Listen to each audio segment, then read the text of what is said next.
Hallelujah, ದೇವರಿಗೆ ಸ್ತೋತ್ರ. ಬೆಳಗಾಯ್ತು ಪ್ರಿಯರೇ, ಎಚ್ಚರಗೊಂಡಿದ್ದೀರಾ? ಇದು ಕರ್ತನ ದಿನ ಪ್ರಿಯರೇ. ಸಭೆಗೆ ಹೋಗೋದಿಲ್ಲವೋ? ದೇವರನ್ನು ಆರಾಧಿಸುವುದಕ್ಕಾಗಿ ಪ್ರತಿ ಭಾನುವಾರ ದೇವಜನರೊಂದಿಗೆ ಸೇರಿ ಆರಾಧಿಸುವುದಕ್ಕಾಗಿ, ಪ್ರಾರ್ಥಿಸುವುದಕ್ಕಾಗಿ, ದೇವರೊಂದಿಗೆ ಸಮಯ ಕಳೆಯುವುದಕ್ಕಾಗಿ ಪ್ರತಿ ಭಾನುವಾರವನ್ನು ದೇವರು ನಮಗೆ ಹಾಲಿಡೇ ಆಗಿ ಕೊಟ್ಟಿದ್ದಾರೆ. OT ಡ್ಯೂಟಿ ಮಾಡಿದ್ದೇವೆ, ಬೇರೆ ಬೇರೆ ಡಿಪಾರ್ಟ್ಮೆಂಟ್ನಲ್ಲಿದ್ದೇವೆ ಎಂದು ನೀವು ಹೇಳಬಹುದೇನೋ. ಬಟ್ ಗಮನಿಸಿ ಪ್ರಿಯರೇ, ದೇವರಿಗೆ ಕೊಡಬೇಕಾದ ಸಮಯ ದೇವರಿಗೆ ಕೊಡಿರಿ. 6 ದಿನಗಳವರೆಗೂ ಕಷ್ಟಪಡಬಹುದು, ಆದರೆ 7ನೆಯ ದಿನ ಕರ್ತನಿಗೆ ಕೊಡಿರಿ. ಆಗ ನೀವು ಮಾಡೋದೆಲ್ಲ ಆಶೀರ್ವಾದ ಹೊಂದುತ್ತೆ. ಬನ್ನಿ, ಸಭೆಗೆ ಹೋಗೋದಕ್ಕಿಂತ ಮುಂಚೆ ಸಣ್ಣ ಸಂದೇಶ ಕೇಳೋಣ. ಪರಿಶುದ್ಧ ದೇವರೇ, ಈ ಸಮಯದಲ್ಲಿ ಸಭೆಗಳಲ್ಲಿರುವಂತಹ ನಿಮ್ಮ ಸನ್ನಿಧಿಯಲ್ಲಿ ನಾವೆಲ್ಲರೂ ಒಟ್ಟುಗೂಡಿ ಬರುವುದಕ್ಕಾಗಿ ಎಷ್ಟು ಮುಖ್ಯವಾಗಿದೆ, ಎಷ್ಟು ಪ್ರಾಮುಖ್ಯವಾಗಿದೆ ಎಂದು ತಿಳಿದುಕೊಳ್ಳುವುದಕ್ಕಾಗಿ ಈ ಉದಯ ಕಾಲದಲ್ಲಿ ನಮ್ಮೆಲ್ಲರೊಂದಿಗೆ ಮಾತಾಡಿರೆಂದು ಕ್ರಿಸ್ತನ ನಾಮದಲ್ಲಿ ಬೇಡುತ್ತೇನೆ ತಂದೆಯೇ, ಆಮೇನ್. ಕೇಳಿ ಪ್ರಿಯರೇ, ಸಭೆಗೆ ನೀವು ಕ್ರಮ ತಪ್ಪದೆ ಪ್ರತಿ ವಾರ ಹೋಗುವವರಾಗಿದ್ದೀರೋ? ಒಂದು ವರ್ಷದಲ್ಲಿ 52 ಭಾನುವಾರಗಳು ಬರುತ್ತವೆ. ಈ 52 ಭಾನುವಾರವೆಲ್ಲ ನಾನು ಸಭೆಗೆ ಹೋಗಿದ್ದೇನೆ ಎಂಬುದಾಗಿ 2023ನೇ ವರ್ಷದ ಬಗ್ಗೆ ಹೇಳಬಲ್ಲಿರೋ? ಇಲ್ಲವೇ ಈ ವರ್ಷ 3ನೇ ತಿಂಗಳಲ್ಲಿದೆಯವಲ್ಲವೇ, ಖಚಿತವಾಗಿ ಪ್ರತಿ ಭಾನುವಾರ ಸಭೆಗೆ ಹೋಗಿದ್ದೇನೆ ಎಂದು ದೃಢವಾಗಿ ಹೇಳಬಲ್ಲಿರೋ? ಎಷ್ಟು ವಾರ ನಾನು ಹೋಗಿದ್ದೇನೆ ಎಂದು ಗೊತ್ತಿಲ್ಲ, ಸಮಯ ಸಿಕ್ಕರೆ ಹೋಗ್ತೇನೆ, ಸಿಗದಿದ್ರೆ ಹೋಗಲ್ಲ ಎಂದು ಹೇಳುವಂಥದ್ದು ಸರಿಯಾದ ಪದ್ಧತಿಯಲ್ಲ. ಕರ್ತನನ್ನು ಸನ್ಮಾನಿಸುವುದಾದರೆ ಕರ್ತನು ನಮ್ಮನ್ನು ಸನ್ಮಾನಿಸುತ್ತಾರೆ. ಏನ್ ಬೇಕಾದರೂ ತಪ್ಪಿಸಿರಿ, ಆದರೆ ದೇವರ ಸಭೆಗೆ ಹೋಗುವುದನ್ನು ತಪ್ಪಿಸಬೇಡಿ. ಹೌದಲ್ಲವೇ? ಇಬ್ರಿಯರಿಗೆ ಬರೆದ ಪತ್ರಿಕೆ 10ನೇ ಅಧ್ಯಾಯ 24ನೇ ವಚನ. ಕೆಲವರು ಬಿಟ್ಟು ಬಿಟ್ಟ ಪ್ರಕಾರ ಸಭೆಯಾಗಿ ಕೂಡಿ ಬರುವುದನ್ನು ಬಿಟ್ಟು ಬಿಡದೆ. ಕೆಲವರು ಸಭೆಗೆ ಬರುವುದನ್ನು ಬಿಟ್ಟು ಬಿಟ್ಟ ಪ್ರಕಾರ ನಾವು ಬಿಟ್ಟು ಬಿಡಬಾರದು. ಅಂದರೆ ಸಭೆಯಲ್ಲಿ ದೇವರ ಮಕ್ಕಳಾಗಿ ಕ್ರಿಸ್ತನ ಶರೀರವಾಗಿದ್ದೇವೆ. ಕ್ರಿಸ್ತನ ರಕ್ತದಲ್ಲಿ ತೊಳೆಯಲ್ಪಟ್ಟಂತಹ ನಾವೆಲ್ಲರೂ ಸಭೆಯಾಗಿದ್ದೇವೆ, ಅಂದರೆ ಕ್ರಿಸ್ತನ ಶರೀರವಾಗಿದ್ದೇವೆ. ಒಂದು ಶರೀರದಲ್ಲಿನ ಅಂಗಗಳು ಎಲ್ಲಾ ಒಟ್ಟಿಗೆ ಹೇಗೆ ಕೆಲಸ ಮಾಡುತ್ತವೋ ಹಾಗೆ ಕ್ರಿಸ್ತನ ರಕ್ತದಲ್ಲಿ ತೊಳೆಯಲ್ಪಟ್ಟ ನಾವೆಲ್ಲರೂ ಸಭೆಗೆ ಹೋಗಿ ನಾವು ದೇವರನ್ನು ಆರಾಧಿಸುವಾಗ, ನೀವು ದೈವ ಸೇವಕರಾಗಿರೋದಾದ್ರೆ ಪೂರ್ವ ಸಿದ್ಧತೆಯೊಂದಿಗೆ ಸಂದೇಶಗಳನ್ನು ಸಾರಿರಿ. ಸೇವಕರಾಗಿರೋದಾದ್ರೆ ಸಭೆಯಲ್ಲಿ ಸೇವೆ ಸಲ್ಲಿಸಿರಿ. ನೀವು ಗಾಯಕ ತಂಡದವರಾಗಿರೋದಾದ್ರೆ ಹೋಗಿ ಚೆನ್ನಾಗಿ ಮುಂಚಿತವಾಗಿಯೇ ಸಿದ್ಧರಾಗಿ ಹೋಗಿ ಆತ್ಮದಿಂದಲೂ ಸತ್ಯದಿಂದಲೂ ಹಾಡುಗಳನ್ನು ಹಾಡಿ ಸಭೆಯೆಲ್ಲ ಉಜ್ಜೀವನಗೊಳ್ಳುವಂತೆ ಮಾಡಿರಿ. ವಾದ್ಯ ನುಡಿಸುವಂಥವರಾಗಿರೋದಾದರೆ ಮುಂಚಿತವಾಗಿಯೇ ಪ್ರಾಕ್ಟೀಸ್ ಮಾಡಿರಿ. ಸಭೆಯೊಳಗಡೆ ಹೋಗಿ ಏನೋ ದಬ ದಬ ಎಂಬುದಾಗಿ ಬಾರಿಸೋದಾಗ್ಲಿ ಹಾಡುವಂಥದ್ದಾಗ್ಲಿ ಮಾಡಬಾರ್ದು. ಅಡವುಡಿಯಲ್ಲಿ ಅನೇಕರು ಹಾಗೆ ಮಾಡ್ತಾರೆ. ಲೋಕದವರ ಕ್ವಾಲಿಟಿ ನೋಡಿರಿ, ಲೋಕದ ಮ್ಯೂಸಿಕ್ ಎಲ್ಲವೂ ಕೂಡ ಎಷ್ಟು ಚೆನ್ನಾಗಿರುತ್ತೆ. Because they practice. ನಾವು ದೇವರ ಆಲಯದಲ್ಲಿ ಹೃದಯವನ್ನು ಶುದ್ಧೀಕರಿಸಿಕೊಳ್ಳೋದಿಲ್ಲ, ನಮಗೆ ಕೊಟ್ಟ ತಲಾಂತುಗಳನ್ನು ಪಾಲಿಷ್ ಮಾಡಿಕೊಳ್ಳೋದಿಲ್ಲ. ದೇವರೊಂದಿಗೆ ಸಮಯ ಕಳೆಯಲಾರದಕ್ಕಾಗಿಯೇ ನಾವಿನ್ನು ಅಪರಿಪೂರ್ಣ ಸ್ಥಿತಿಯಲ್ಲಿಯೇ ಉಳ್ಕೊಂಡಿದ್ದೇವೆ. ಕರ್ತನ ದಿನವು ಮನೋಹರವಾದದೆಂದು ಗುರುತಿಸಿ ಕರ್ತನ ಸನ್ನಿಧಿಗೆ ಉದಯ ಕಾಲದಲ್ಲಿಯೇ ಹೋಗುವಂಥದ್ದು. ಎಲ್ಲರೂ ಏಕ ಮನಸ್ಸುಳ್ಳವರಾಗಿ ಏಕ ಸ್ವರದಲ್ಲಿ ಹಾಡಿ ಕರ್ತನನ್ನು ಸ್ತುತಿಸಿ, ಕೈಗೆ ಕೈ ಜೋಡಿಸಿ, ಹೃದಯಕ್ಕೆ ಹೃದಯ ಜೋಡಿಸಿ ಕರ್ತನಿಗೆ ಮೊರೆ ಇಡುವಾಗ ಪ್ರಪಂಚದಾದ್ಯಂತ ಪರಿಶುದ್ಧಾತ್ಮ ದೇವರ ಕಾರ್ಯಗಳು ನಡೆಯುತ್ತವೆ. ಭಾನುವಾರ ಮನೆಗಳಿಗೆ ಬೀಗ ಹಾಕುವುದನ್ನು ಕಲಿತುಕೊಳ್ಳಿರಿ. ಸಭೆಯಲ್ಲಿ ಕುಟುಂಬ ಸಹಿತವಾಗಿ ಇರುವುದಕ್ಕೆ ಪ್ರಯತ್ನಿಸಿರಿ. ಮನೆಗೊಬ್ಬರು ಹೋಗುವಂಥದ್ದಲ್ಲ, ಮನೆಯವರೆಲ್ಲ ಹೋಗಬೇಕು. ನಾನು ನನ್ನ ಮನೆಯವರು ಯೆಹೋವನನ್ನು ಸೇವಿಸುತ್ತೇವೆ ಅನ್ನುವ ಪ್ರಕಾರ ನಿಮ್ಮೊಂದಿಗೆ ನಿಮ್ಮ ಮಕ್ಕಳನ್ನು ಕೂಡ ಕರೆದೊಯ್ಯಿರಿ. ಸಂಡೇ ಸ್ಕೂಲ್ನಲ್ಲಿ ಆ ಮಕ್ಕಳನ್ನು ಬಿಟ್ಟುಬಿಡಿರಿ. ನೀವು ದೇವರ ಸಭೆಯಲ್ಲಿ ಕೂತ್ಕೊಂಡು ದೇವರ ಮಾತುಗಳನ್ನು ಕೇಳಿರಿ. ದೇವರ ಕೆಲಸದಲ್ಲಿ ಸಭೆಯಲ್ಲಿ ಪಾರ್ಟಿಸಿಪೇಟ್ ಮಾಡಿರಿ. ನೋಡಿ, ನೀವು ಒಂಥರ ಸಭೆಗೆ ಹೋಗಿ ಗೆಸ್ಟ್ ಹಾಗೆ ಕೂತ್ಕೊಳ್ಬಾರ್ದು. ಏನೋ ಒಂಥರ ಸುಮ್ಮನೆ ಅತಿಥಿಯಂತೆ ಹೋಗಿ ಬರುವವರಾಗಿರಬಾರ್ದು. ನೀವು ಇನ್ವಾಲ್ವ್ ಆಗಬೇಕು ಆತನ ಸೇವೆಯಲ್ಲಿ, ಆತನ ಸಭೆಯಲ್ಲಿ, ಮಿನಿಸ್ಟ್ರಿಯಲ್ಲಿ, ಆತನ ಪರಿಚರ್ಯದಲ್ಲಿ. ಯಾಕೆಂದರೆ ಹೊಸಬರು ಅನೇಕರು ಹುಡುಕುತ್ತಾ ಸಭೆಯೊಳಗೆ ಬರುತ್ತಾರೆ ಭಾನುವಾರದಂದು. ಇಲ್ಲಿ ನನಗೋಸ್ಕರ ಯಾರಾದರೂ ಪ್ರಾರ್ಥಿಸುತ್ತಾರೇನೋ, ಇಲ್ಲಿ ನನಗೆ ಯಾರಾದರೂ ಆಧರಿಸುತ್ತಾರೇನೋ, ಇಲ್ಲಿ ನನ್ನ ಸಮಸ್ಯೆಗೆ ಪರಿಷ್ಕಾರ ದೊರಕುತ್ತದೇನೋ, ಇದು ಪವಿತ್ರವಾದ ದೇವಾಲಯವಲ್ಲವೋ, ಯೇಸು ಕ್ರಿಸ್ತನ ದೇವಾಲಯವಲ್ಲವೋ ಎಂದು ಯೋಚಿಸಿ ಬರ್ತಾರೆ. ಹಾಗಾಗಿ ನೀವು ಅಂಥವರನ್ನು ಲಕ್ಷಿಸುತ್ತಾ ಇದ್ದೀರಾ, ಇಲ್ಲವೇ ಅದು ಪಾಸ್ಟರ್ ಅವರ ಕೆಲಸ ಅಂದುಕೊಳ್ತಿದ್ದೀರಾ? ನಾವು ನಮ್ಮಲ್ಲಿ ಪ್ರತಿಯೊಬ್ಬರ ವಿಷಯದಲ್ಲಿ ದೇವರಿಗೆ ಲೆಕ್ಕ ಒಪ್ಪಿಸಬೇಕಾಗಿರೋದ್ರಿಂದ ಆತ್ಮಗಳ ಭಾರವುಳ್ಳವರಾಗಿ ಹೊಸಬರ ಸಂಗಡ ಮಾತಾಡಿರಿ. ಸಭೆಗೆ ಹೋಗಿ ಸೀರಿಯಸ್ ಆಗಿ ಕೂತ್ಕೊಂಡು ಸೀರಿಯಸ್ ಆಗಿ ಎದ್ದು ಬರೋದಾದ್ರೆ ಏನ್ ಲಾಭ ಹೇಳಿ? ಸರ್ಕಸ್ಗೆ ಹೋದವನನ್ನು ನೋಡಿ ಎಷ್ಟು ಕಿಲಕಿಲ ಅಂತ ನಗುತ್ತಾನೆ, ಪ್ರಯೋಜನವಿಲ್ಲದ ಕತೆಗಳಿಗೂ ಹಾಸ್ಯಗಳಿಗೂ. ಆದರೆ ನಮ್ಮ ದೇವರ ಸನ್ನಿಧಿಯಲ್ಲಿ ಪರಿಪೂರ್ಣ ಸಮಾಧಾನವಿದೆ, ಎಷ್ಟೋ ಸಂತೋಷವಿದೆ. ಆತನ ಸನ್ನಿಧಿಯಲ್ಲಿ ಸಂಪೂರ್ಣ ಸಂತೋಷವಿದೆಯಲ್ಲವೋ? ನಾವು ಸಂತೋಷಗೊಂಡು ನಮ್ಮ ಸುತ್ತಲಿರುವವರನ್ನು ಸಂತೋಷಪಡಿಸಿ ಪರಲೋಕದ ಆನಂದದಿಂದ ತುಂಬಲ್ಪಡುವ ಹಾಗೆ ಸಭೆಗೆ ಹೋಗಬೇಕು. ಕೆಲವರು ಸಭೆಯಾಗಿ ಕೂಡಿ ಬರುವುದನ್ನು ಬಿಟ್ಟು ಬಿಡುವ ಪ್ರಕಾರ ನೀವು ಬಿಟ್ಟು ಬಿಡದೆ ಒಬ್ಬರನ್ನೊಬ್ಬರು ಎಚ್ಚರಿಸುತ್ತಾ, ಏನಂತೆ, ಒಬ್ಬರನ್ನೊಬ್ಬರು ಎಚ್ಚರಿಸಬೇಕು. ದೇವರ ಆಲಯಕ್ಕೆ ಹೋಗೋಣ ಬಾ ಎಂದು ಜನರು ನನಗೆ ಹೇಳಿದಾಗ ನಾನು ಸಂತೋಷಿಸಿದೆನು ಎಂದು ಹೇಳಿದ್ದಾನೆ ದಾವಿದನು. ನೀವು ಸಭೆಗೆ ಹೋಗುವಾಗ ಪಕ್ಕದ ಮನೆಯವರನ್ನು ಕರೆಯುತ್ತಾ ಇದ್ದೀರಾ? ಮನೆಯಲ್ಲಿರುವವರನ್ನು ಕರೀತಾ ಇದ್ದೀರಾ? ಇತರರನ್ನು ಪ್ರೇರೇಪಿಸ್ತಾ ಇದ್ದೀರಾ? ಮುಂಚಿತವಾಗಿಯೇ ನನ್ನೊಂದಿಗೆ ನಾಳೆ ಸಭೆಗೆ ಬನ್ನಿ ಎಂಬುದಾಗಿ ನಿಮ್ಮ ಸ್ನೇಹಿತರಿಗೆ ಕರೆ ಮಾಡಿ ಹೇಳ್ತಾ ಇದ್ದೀರಾ? ಅವರಿಗೆಂದಾದರೂ ಬಾ ಎಂದು ಕರೆದಿದ್ದೀರಾ? ದೇವರ ಸನ್ನಿಧಿಯಲ್ಲಿ ನಿಮಗೆ ಸ್ವಸ್ಥತೆ ದೊರಕುತ್ತದೆ ಎಂದು, ನಿಮಗೆ ಆದರಣೆ ದೊರಕುತ್ತದೆ ಎಂದು ಸಾಕ್ಷಿಯನ್ನು ಕೊಟ್ಟಿದ್ದೀರಾ? ಒಬ್ಬರನ್ನೊಬ್ಬರು ಎಚ್ಚರಿಸಿಕೊಳ್ಳಿರಿ. ಮೂವಿಗೆ ಹೋಗುವಂಥವರನ್ನು ನೋಡಿ, ಕೆಲವರೊಂದಿಗೆ ಫ್ರೆಂಡ್ಶಿಪ್ ಮಾಡಿಕೊಂಡು ಒಂದು ಟೀಮ್ ಆಗಿ ಹೋಗ್ತಾರಲ್ಲವೇ? ಹಾಗಾದರೆ ದೇವರ ಸಭೆಗೆ ಹೋಗ್ತಿರುವಾಗ, ಜೀವವುಳ್ಳ ದೇವರ ಸಭೆಗೆ ಹೋಗುತ್ತಿರುವಾಗ ನಾವಿತರರಿಗೆ ಜ್ಞಾಪಕಗೊಳಿಸೋಣ, ಒಂದು ಫೋನ್ ಮಾಡೋಣ, ಒಂದು ವಾಟ್ಸಪ್ ಕಳಿಸೋಣ. ಗೊತ್ತಿಲ್ಲದೆ ಇರುವವರು ಎಷ್ಟೋ ಜನ ಇದ್ದಾರೆ. ಅವರನ್ನು ಜೊತೆಯಾಗಿ ಕರೆದುಕೊಂಡು ಸಭೆಗೆ ಹೋಗೋಣ. ಯಾಕೆಂದ್ರೆ ಕರ್ತನ ಬರೋಣ ಸಮೀಪವಾಗಿದೆ. ಸುವಾರ್ತೆ ಕೇಳದೇ ಇರುವವರಿಗೆ, ರಕ್ಷಣೆ ಹೊಂದದೇ ಇರುವವರಿಗೆ ಭಯಂಕರವಾದಂತಹ ಅಗ್ನಿಗಂಧಕಗಳು ಉರಿಯುವ ಕೆರೆ ಇದೆ ಎಂದು ಅದನ್ನು ಅವರಿಗೆ ನೆನಪಿಸುವುದಾದರೆ, ಯೇಸುವಿನ ನಾಮದಲ್ಲಿಯೇ ರಕ್ಷಣೆ ಇದೆ ಎಂದು, ಯೇಸುವಿನ ನಾಮ ಹೊರತಾಗಿ ಬೇರೆ ಯಾವ ನಾಮದಲ್ಲಿ ಪಾಪಿಗೆ ಬಿಡುಗಡೆ ಇಲ್ಲ ಎಂದು ನಾವು ಗ್ರಹಿಸಿಕೊಳ್ಳೋದಾದರೆ, ನಾವು ನಮ್ಮ ಸುತ್ತಲಿರುವವರ ವಿಷಯದಲ್ಲಿ, ನಮ್ಮ ಮನೆಯಲ್ಲಿರುವವರ ವಿಷಯದಲ್ಲಿ ಭಾರವುಳ್ಳವರಾಗಿರ್ತೇವೆ. ಒಬ್ಬರನ್ನೊಬ್ಬರು ಎಚ್ಚರಿಸುತ್ತಾ, ಆ ದಿನವು ಸಮೀಪಿಸುತ್ತಾ ಇರುವುದರಿಂದ. ಯಾವ ದಿನ? ಕರ್ತನ ಬರೋಣದ ದಿನ. ಕರ್ತನ ಬರೋಣದ ದಿನ ಸಮೀಪಿಸುತ್ತಾ ಇದೆ ಪ್ರಿಯರೇ. ಯೇಸುವೇ, ನಿನ್ನ ಬರೋಣದ ಗುರುತೇನೆಂದು ಶಿಷ್ಯರು ಕೇಳಿದಾಗ ಯೇಸು ಅವರಿಗೇನು ಹೇಳ್ತಾರೆ? ಯುದ್ಧಗಳು ಸಂಭವಿಸುವವೆಂದು ಸಮಾಚಾರ ಕೇಳುವಿರಿ. ಕೇಳ್ತಾ ಇದ್ದೇವಲ್ಲವೇ? ಬರಗಾಲಗಳುಂಟಾಗ್ತವೆ, ಆಗ್ತಿವೆ ಅಲ್ಲವೇ? ಭೂಕಂಪಗಳಾಗುವವು, ಆಗ್ತಿವೆ ಅಲ್ಲವೇ? ಅಕ್ರಮ ವಿಸ್ತರಿಸುತ್ತಾ ಇರುತ್ತೆ, ಆಗ್ತಿದೆಯಲ್ಲವೇ? ಎಷ್ಟು ಭಯಂಕರವಾದಂತಹ ರೀತಿಯಲ್ಲಿ ಪಾಪ ಹೆಚ್ಚಾಗುತ್ತಾ ಇದೆ ನೋಡಿ. ಅನೇಕರ ಪ್ರೀತಿ ತಣ್ಣಗಾಗುತ್ತೆ. ಅಕ್ಷರಶಃ ಇದೆಲ್ಲ ನೆರವೇರ್ತಾ ಇದೆ ಪ್ರಿಯರೇ. ಅನೇಕರ ಪ್ರೀತಿ ತಣ್ಣಗಾಗ್ತಾ ಇದೆ. ಮನೆಯವರ ಮೇಲೆ, ಸ್ವಂತವರ ಮೇಲೆ ಪ್ರೀತಿ ಇಲ್ಲ, ದೇವರ ಮೇಲೆಯೂ ಪ್ರೀತಿ ಇಲ್ಲ, ದೇವರ ಆಲಯದ ಮೇಲೆಯೂ ಪ್ರೀತಿ ಇಲ್ಲ. ಈ ಪರಿಸ್ಥಿತಿ ನಮ್ಮ ಸುತ್ತಲೂ ನೋಡ್ತಿದ್ದೇವಲ್ಲವೇ? ದೇವರು ಹೇಳಿದಂತಹ ಪ್ರವಾದನೆಗಳೆಲ್ಲ ನೆರವೇರುತ್ತಾ ಇರುವುದರಿಂದ, ಕರ್ತನ ಬರೋಣವು ಸಮೀಪವಾಗಿರೋದ್ರಿಂದ ನೀವು ಮಾತ್ರ ಸಭೆಗೆ ಹೋಗೋದಲ್ಲ, ಅನೇಕರನ್ನು ನಿಮ್ಮ ಜೊತೆಗೆ ಕರೆದುಕೊಂಡು ಹೋಗಬೇಕು. ನಾನಾದರೂ ನನ್ನಷ್ಟಕ್ಕೆ ನನ್ನ ಕರ್ತನ ಎದುರುಗೊಳ್ಳುವಂತೆ ಆತನ ವಾಕ್ಯದಿಂದ, ಶುದ್ಧ ಜಲ ಎಂಬ ವಾಕ್ಯದಿಂದ ಸ್ನಾನ ಮಾಡಿಕೊಂಡು ಸಿದ್ಧನಾಗಿರಬೇಕು. ಹಾಗೆ ಇತರರಿಗೋಸ್ಕರ ವಿಜ್ಞಾಪನೆ ಮಾಡಬೇಕು ಎಂದು ಯೋಚಿಸಿ ಕರ್ತನ ಸಭೆಗೆ ನಾವು ಹೋಗಬೇಕು. ಆ ದಿನವು ಸಮೀಪಿಸುತ್ತಾ ಇರುವುದರಿಂದ ಮತ್ತಷ್ಟು ಹೆಚ್ಚಾಗಿ ಹೀಗೆ ಮಾಡಿರಿ. ಭಾನುವಾರ ಹೋದ್ರೆ ಸಾಕಾಗೋದಿಲ್ಲ, ಬುಧವಾರ, ಶುಕ್ರವಾರ ಎಷ್ಟು ಅವಕಾಶ ದೊರಕುತ್ತವೋ ಅಷ್ಟು ಅವಕಾಶದಲ್ಲಿ ದೇವರ ಸಭೆಗೆ ಹೋಗುವುದನ್ನು ಕಲಿತುಕೊಳ್ಳೋಣ. ಅಷ್ಟೇ ಅಲ್ಲ, ಪ್ರೀತಿಯನ್ನು ತೋರಿಸುವುದಕ್ಕಾಗಿಯೂ ಸತ್ಕಾರ್ಯವನ್ನು ಮಾಡುವುದಕ್ಕಾಗಿಯೂ ಒಬ್ಬರನ್ನೊಬ್ಬರು ಪ್ರೇರೇಪಿಸಬೇಕು, ಮೋಟಿವೇಟ್ ಮಾಡಬೇಕು.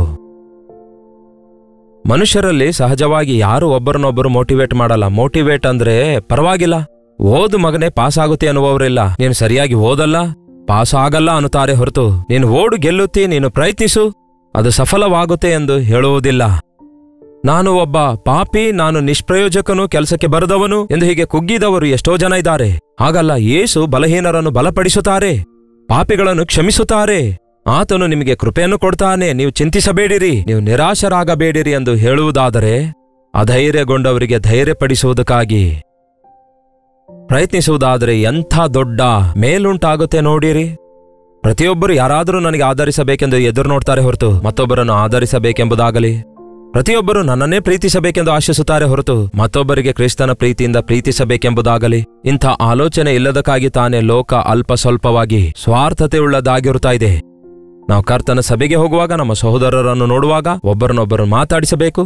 ಒಬ್ಬರಿಗೋಸ್ಕರ ಒಬ್ಬರು ಪ್ರಾರ್ಥಿಸುವುದಕ್ಕಾಗಿ, ಒಬ್ಬರಿಗೊಬ್ಬರು ತಮ್ಮ ಸಾಕ್ಷಿಯನ್ನು ಹಂಚಿಕೊಳ್ಳುವುದಕ್ಕಾಗಿ, ತಮ್ಮ ಅನುಭವ ಹಂಚಿಕೊಳ್ಳುವುದಕ್ಕಾಗಿ, ಪ್ರೀತಿಯನ್ನು ಹಂಚಿಕೊಳ್ಳುವುದಕ್ಕಾಗಿ ಉತ್ಸಾಹದಿಂದ, ಪ್ರೋತ್ಸಾಹದಿಂದ ಒಬ್ಬರನ್ನೊಬ್ಬರು ಬಲಪಡಿಸಿಕೊಳ್ಳುವ ಆನಂದದೊಂದಿಗೆ ಪರಲೋಕವನ್ನು ಭೂಲೋಕದಲ್ಲಿ ಅನುಭವಿಸಬಹುದು. ದೇವರ ಆಲಯದಲ್ಲಿ ಪ್ರೀತಿಯನ್ನು ತೋರಿಸುವುದಕ್ಕಾಗಿಯೂ ಸತ್ಕಾರ್ಯಗಳನ್ನು ಮಾಡುವುದಕ್ಕಾಗಿಯೂ ಒಬ್ಬರನ್ನೊಬ್ಬರು ಪ್ರೇರೇಪಿಸಿರಿ, ಒಬ್ಬರನ್ನೊಬ್ಬರು ಪ್ರೋತ್ಸಾಹಪಡಿಸಿಕೊಳ್ಳಿರಿ, ಒಬ್ಬರನ್ನೊಬ್ಬರು ಮೋಟಿವೇಟ್ ಮಾಡಿರಿ.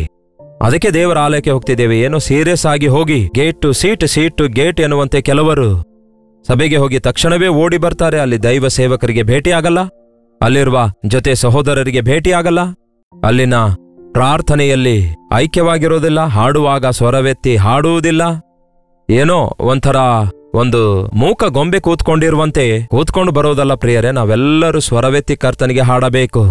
ರಾಗ ತಾಳ ಪಲ್ಲವಿ ಸರಿಯಾಗಿಲ್ಲದಿದ್ರೂ ಪರವಾಗಿಲ್ಲ, ಹೃದಯದೊಳಗಿಂದ ಬರುವಂತಹ ನಿಮ್ಮ ಕೂಗೇ ದೇವರಿಗೆ ಇಂಪಾಗಿರುತ್ತದೆ. ನೀವು ಮಾಡುವಂತಹ ಆರಾಧನೆ ದೇವರಿಗೆ ಪ್ರಿಯಕರವಾಗಿರುತ್ತೆ.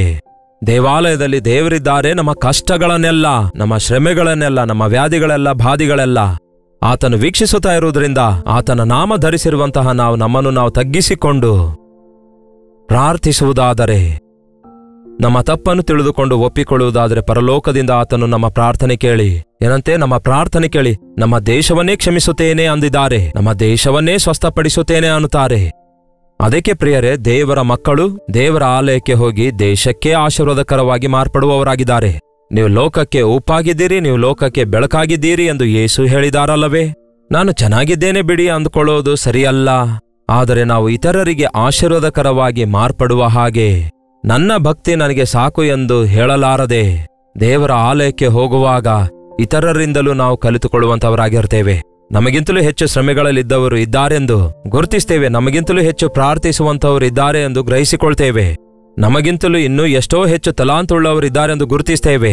ಮತ್ತಷ್ಟು ಇನ್ನಷ್ಟು ಹೆಚ್ಚು ದೇವರ ವಾಕ್ಯ ಕೇಳ್ತಾ ಇರುವಾಗ ನಮ್ಮ ಕರ್ತನು ಇನ್ನೂ ಹೆಚ್ಚು ಕೃಪೆ ಕನಿಕರವುಳ್ಳಾತನಾಗಿದ್ದಾನೆ ಎಂದು ಆತನ ವಾಕ್ಯದ ಮುಖಾಂತರ ದಿನೇ ದಿನೇ ನಾವು ಮತ್ತಷ್ಟು ದೈವ ಭಯದೊಳಗೆ ದೇವರ ಮಹಾಶಕ್ತಿ ಮತ್ತು ಬಲ ಹೊಂದಿಕೊಳ್ಳುವವರಾಗಿರ್ತೇವೆ. ಅದಕ್ಕೆ ಸಭೆಗೆ ಹೋಗಿರಿ, ನಿಮ್ಮ ಕುಟುಂಬದೊಂದಿಗೆ ಹೋಗಿರಿ, ಸಭೆಯಲ್ಲಿರುವ ಜೊತೆ ವಿಶ್ವಾಸಿಗಳಿಗೆಲ್ಲ ಪ್ರೀತಿಯಿಂದ ಮಾತಾಡಿಸಿ. ನನಗೆ ಅವರನ್ನು ಕಂಡ್ರೆ ಆಗಲ್ಲ, ಇವರನ್ನು ಕಂಡ್ರೆ ಆಗಲ್ಲ, ನನಗೆ ಪಾಸ್ಟರ್ ಅಂದ್ರೆ ಇಷ್ಟವಿಲ್ಲ ಎಂದು ಹೇಳಬೇಡಿ. ದಯವಿಟ್ಟು ನಮ್ಮನ್ನು ಯಾರೂ ಲಕ್ಷಿಸುವುದಿಲ್ಲ, ನಮಗೆ ಯಾರೂ ಗೌರವಿಸುವುದಿಲ್ಲ, ನಮಗೆ ಯಾರೂ ಪ್ರೀತಿಸುವುದಿಲ್ಲ ಎಂದು ನೆಪ ಹೇಳಿ ಸುಮ್ಮನೆ ಇರಬಾರ್ದು. ನಮ್ಗೆ ಯಾರೂ ವಂದನೆ ಕೂಡ ಹೇಳಲಿಲ್ವಲ್ಲ ಎಂದು ಹೇಳುವುದರ ಬದಲಿಗೆ ನೀವೇ ಮೊದಲು ವಂದನೆ ಹೇಳಿ, ಅವಾಗ ಅವರು ತಪ್ಪದೇ ಹೇಳ್ತಾರೆ. ನಮ್ಮನ್ನು ನೋಡಿ ಯಾರೂ ಒಂದು ಮುಗುಳ್ನಗೆ ಕೂಡ ಕೊಡುವುದಿಲ್ಲ ಅನ್ನುವುದರಲ್ಲಿ ಪ್ರಯೋಜನವೇನಿದೆ? ನೀವೇ ಒಂದು ಮುಗುಳ್ನಗು ಕೊಟ್ಟು ನೋಡಿ. Smile will get back the smile. ನೀವು ಮುಗುಳ್ನಗೆಯಿಂದ ನಗುವಾಗ ಎದುರಿರುವವರು ಕೂಡ ತಪ್ಪದೆ ಮೇಲಿನ ಮಾತಿಗಾದರೂ ಮುಗುಳ್ನಗೆಯಿಂದ ನಗ್ತಾರೆ. ಒಬ್ಬರನ್ನೊಬ್ಬರು ಪ್ರೀತಿಯಿಂದ ಮಾತಾಡಿಸಿ, ಚೆನ್ನಾಗಿದ್ದೀರಾ ಎಂದು ಕೇಳ್ರಿ. ಪ್ರೈಸ್ ದ ಲಾರ್ಡ್, ದೇವರಿಗೆ ಸ್ತೋತ್ರ, ಯೇಸು ಬರ್ತಿದ್ದಾರೆ, ಮಾರನಾಥ ಎಂದು ಹೀಗೆ ನಾನಾ ವಿಧಾನದಲ್ಲಿ ವಂದಿಸ್ತಾರೆ. ಶಾಲೋಮ್, ನಿಮಗೆ ಸಮಾಧಾನ ಉಂಟಾಗಲಿ ಎಂದು ಹೀಗೆ ನಾವು ಒಬ್ಬರನ್ನೊಬ್ಬರು ಪ್ರೀತಿಯಿಂದ ಮಾತಾಡಿಸುವಾಗ, ಒಬ್ಬರಲ್ಲಿ ಇನ್ನೊಬ್ಬರು ಆನಂದಿಸುವಾಗ ನಮಗೆ ಗೊತ್ತಿಲ್ಲದಂತೆಯೇ ನಮ್ಮ ಹೃದಯದಲ್ಲಿರುವಂತಹ ಗಾಬರಿ ಚಿಂತೆ ಎಲ್ಲ ಹೋಗುತ್ತೆ. ನಾವು ಇತರರ ಬಾಧೆಗಳ ಕುರಿತು ಕೇಳ್ತಿರುವಾಗ ನಾವೆಷ್ಟೋ ಒಳ್ಳೆಯವರೆಂಬ ಕೃತಜ್ಞತೆ ಭಾವ ನಮಗುಂಟಾಗುತ್ತೆ. ನಾವು ಇತರರ ಬಾಧೆಯ ಕುರಿತು ತಿಳಿದುಕೊಳ್ಳುವಾಗ ನಮ್ಮಲ್ಲಿ ಭಾರ ಉಂಟಾಗುತ್ತೆ. ಹೌದು, ದೇವರ ಆಲಯವೆಂದರೆ ಒಂದು ಹಾಡನ್ನು ಹಾಡಿ ಏನೋ ಒಂದು ಕಾಣಿಕೆ ಕೊಟ್ಟು ತಿರುಗಿ ಬರೋದಲ್ಲ, ಆದರೆ ಸಹವಾಸವಾಗಿದೆ. ದೇವರ ಸಭೆಗೆ ನಾವು ಸಹವಾಸ ಮಾಡುವುದಕ್ಕಾಗಿ ಹೋಗುತ್ತಿದ್ದೇವೆ.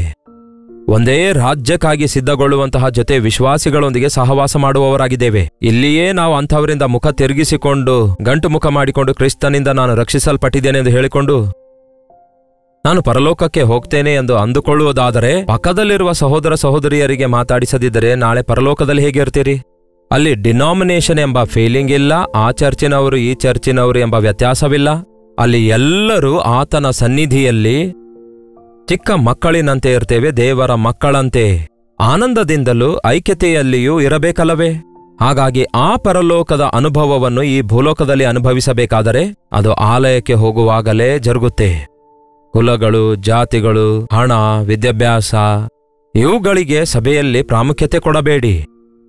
ಯಾಕೋಬನು ಹೇಳಿದಾನಲ್ಲವೇ, ಒಬ್ಬನು ಬಂಗಾರದ ಉಂಗುರ ಅಥವಾ ಬೆಲೆ ಬಾಳುವ ಆಭರಣ ಧರಿಸಿಕೊಂಡು ಬಂದ್ರೆ ಅವನಿಗೆ ಮೇಲೆ ಕೂತ್ಕೋ ಅನ್ನುತ್ತೀರಿ, ಬಡವನು ಬಂದ್ರೆ ಹೋಗಿ ಕೆಳಗಡೆ ಕೂತ್ಕೋ ಅನ್ನುತ್ತೀರಿ. ಇಂತಹ ಪಕ್ಷಪಾತದ ಸಭೆಗಳು ನಡೆಯೋದಿಲ್ಲ. ಯಾಕೆಂದರೆ ಈ ಲೋಕದ ರೀತಿಯಲ್ಲಿ ನಾವು ಯಾವುದೇ ಸ್ಥಾನದಲ್ಲಿದ್ರೂ ದೇವರ ಮುಂದೆ ನಾವೆಲ್ಲರೂ ಆತನ ಮಕ್ಕಳೇ ಆಗಿದ್ದೇವೆ.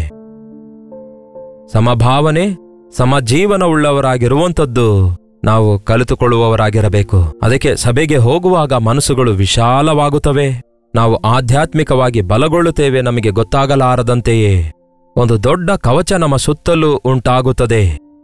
ದೇವರ ಸಭೆಗೆ ಹೋಗುವಂಥವರಿಗೆ ಸೈತಾನನು ಮುಟ್ಟುವುದಿಲ್ಲ, ದುರಾತ್ಮಗಳು ಆ ಮನೆಯೊಳಗೆ ಸೇರೋದಿಲ್ಲ. ಆ ಒಂದು ಸುವಾಸನೆ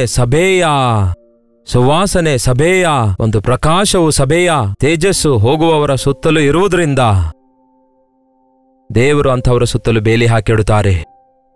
ಅದಕ್ಕೆ ನಿಮ್ಮ ಸಭೆಗಳಿಗೆ ಹೋಗಿರಿ, ದೇವರನ್ನು ಆರಾಧಿಸಿರಿ.